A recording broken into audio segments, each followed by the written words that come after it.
সুরেঞ্জ waterfall, যেটা কাশ্মীরের একটা হিডেন জেম বলা যেতে পারে। হ্যালো এভরিওয়ান, আমি ঈশানী। আমার ছোট্ট আর একটা ব্লগে তোমাদের সবাইকে স্বাগত।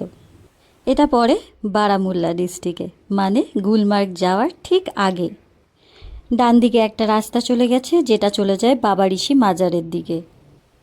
তার থেকে মাত্র 5 কিলোমিটারের মধ্যেই এই অসম্ভব সুন্দর সুরেঞ্জ ওয়াটারফলটি আপনারা দেখতে পাবেন। যা সৌন্দর্য এই ক্যামেরার লেন্সে কিন্তু পুরোটা আসে না।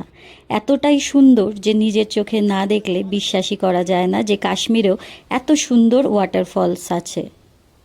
কাশ্মীরে থাকার জন্য আমরা কিন্তু খুঁজে খুঁজে আপনাদের জন্য এই সুন্দর সুন্দর জায়গাগুলো বের করি, যেন আপনারাও পরে এসে এই সুন্দর জায়গাগুলো ঘুরতে পারেন। যাই হোক, ভিডিওটা কেমন লাগলো জানাবেন। আর যারা আমাদের সাথে কাশ্মীর ঘুরতে আসতে চান, আমার উপরে দেওয়া নাম্বারে হোয়াটসঅ্যাপ বা কল করে আপনাদের নিজেদের ট্রিপ কাস্টমাইজেশন অনুযায়ী কিন্তু বুক করতে পারেন।